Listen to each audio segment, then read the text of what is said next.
Dari semua iblis bulan atas, yang paling menarik perhatian tentunya si Upper Moon 1, yaitu Kokushibo.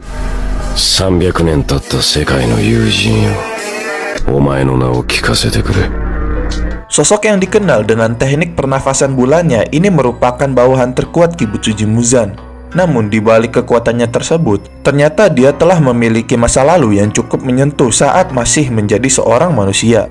Seperti yang diketahui, Kokushibo merupakan iblis yang sudah hidup selama ratusan tahun, atau lebih tepatnya sejak periode Sengoku.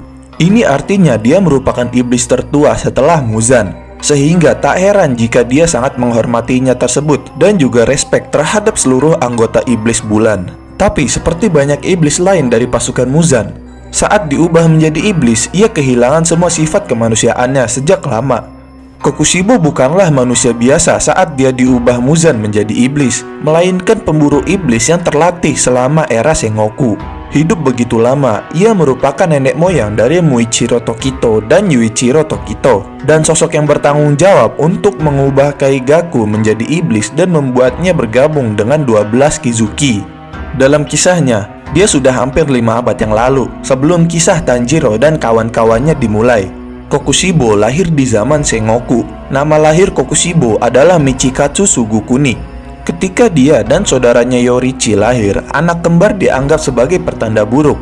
Dan ketika ayah mereka melihat bahwa Yorichi memiliki tanda lahir yang aneh di dahinya, dia menyatakan bahwa dia akan membunuh Yorichi. Namun ibu mereka Akeno Sugukuni marah atas pengumumannya dan kesepakatan dibuat bahwa alih-alih dibunuh, Yorichi akan dikirim ke kuil dan menjadi pendeta saat berusia 10 tahun.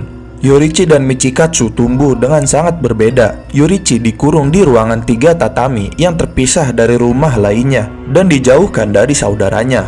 Michikatsu yang menyelinap di belakang ayah mereka untuk melihat saudaranya mengasihani Yorichi yang dianggap tuli sampai dia berusia 7 tahun dan menempel di sisi ibunya setiap kali Michikatsu melihatnya. Pada titik tertentu, dia memberi Yorichi seruling yang dia buat sebagai hadiah. Saat ketika Michikatsu berusia 7 tahun, dia berlatih mengayunkan pedang sementara saudaranya menonton. Saat itulah Yorichi berbicara untuk pertama kalinya. Hal itu mengejutkan Michikatsu. Namun, pernyataan Yorichi tentang tujuannya menjadi samurai seperti saudaranya ditolak karena dia akan dikirim ke kuil ketika dia berusia 10 tahun. Meskipun demikian, Yorichi terus menonton pelatihan Michikatsu. Dan suatu hari, salah satu anak buah ayah mereka menawarkan untuk memberi Yorichi beberapa instruksi. Meskipun dia hanya menunjukkan Yorichi sikap dasar pelatihan pedangnya saja, bocah itu mampu mendaratkan 4 pukulan pada pria itu.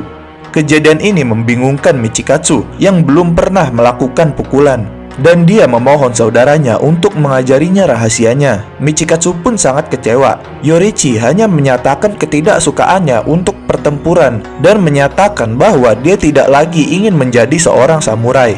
Namun, saat gaya pernafasan matahari diadopsi oleh Yorichi, percakapan ini menyebabkan Michikatsu menyadari bahwa bagi Yorichi, tubuh makhluk hidup itu transparan. Hal itu menyebabkan Michikatsu mengejar penguasaan pedang dengan intensitas baru.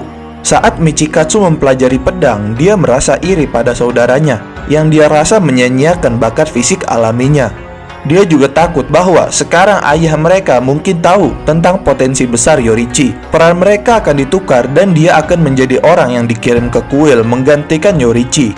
Pada malam hari, ibu mereka akhirnya menyerah pada penyakitnya. Dia datang ke kamar Michikatsu pada pukul 3 pagi untuk memberitahu saudaranya kabar tersebut dan mengucapkan selamat tinggal kepada Michikatsu karena dia berencana untuk pergi ke kuil sebelum ayah mereka dapat menjadikan Yorichi sebagai keluarga baru atau penerusnya. Yorichi mengucapkan terima kasih kepada saudaranya karena telah memberinya hati dan dengan penuh kasih memegang seruling yang telah diberikan Michikatsu kepadanya. Namun bagaimanapun juga hal itu membuat Michikatsu merasa kesal, yang mengungkapkan bahwa Yorichi telah mengetahui segalanya tentang penyakit ibu mereka sejak dia akan meninggal. Sejak saat itu Michikatsu membenci Yorichi, yang dia sadari tidak hanya berbakat secara fisik tetapi juga jenius. Dia mengharapkan kematian saudaranya dan selama beberapa tahun berikutnya tidak mendengar kabar apapun darinya. Dan juga dia percaya bahwa saudaranya Yorichi telah meninggal. 10 tahun kemudian, Michikatsu menjadi seorang samurai dan menikahi seorang wanita yang melahirkan 2 anaknya. Suatu malam, iblis menyerang kampnya dan meninggalkan satu-satunya yang selamat, tetapi dengan cepat dibunuh oleh Yorichi yang datang untuk menyelamatkannya dan meminta maaf karena tidak dapat menyelamatkan bawahannya. Saat Michikatsu melihat objek kebenciannya dan dikuasai oleh kecemburuan, Michikatsu meninggalkan keluarganya dan menjadi pembunuh iblis untuk berlatih bersama Yorichi. Selama waktu itu, dia berlatih bersama pengguna pernapasan angin dan memoles keterampilan pedangnya bersama mereka. Akhirnya Michikatsu membangun Demon Slayer Mark-nya dan mengembangkan gaya pernapasan berasal dari pernapasan matahari yang dikenal sebagai pernapasan bulan. Terlepas dari pencapaian ini, hal itu meninggalkan rasa pahit karena masih tidak sekuat pernapasan mataharinya milik Yorichi sendiri. Dan di situ perasaannya pun semakin meningkat setelah dia menjadi pembunuh iblis.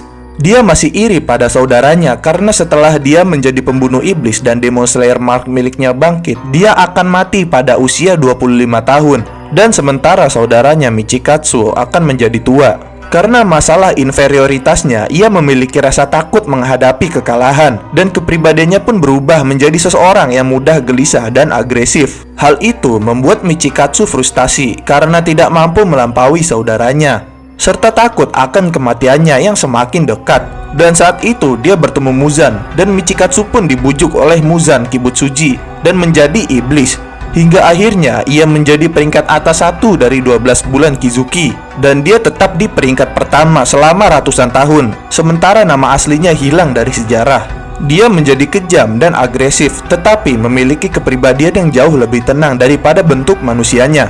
Pada suatu saat, dia membunuh Oyakata Sama sebelumnya, yaitu bapak dari Oyakata Sama di zamannya, dan membawa kepalanya ke Muzan. Setelah menjadi iblis, kebencian dan kecemburuannya pada saudaranya sekarang direpresentasikan sebagai 3 pasang mata. Matanya ini menunjukkan keputusasaannya untuk mendapatkan dunia transparan hanya untuk melampaui saudaranya di semua domain. Dan berikut adalah pembahasan kisah masa lalu Kakushibo. Jangan lupa like video ini dan share video ini, serta berikan komentar kalian dan berikan tanggapan kalian tentang video-video kami kali ini. Dan juga jangan lupa subscribe channel kami. Sampai jumpa di video-video kami selanjutnya.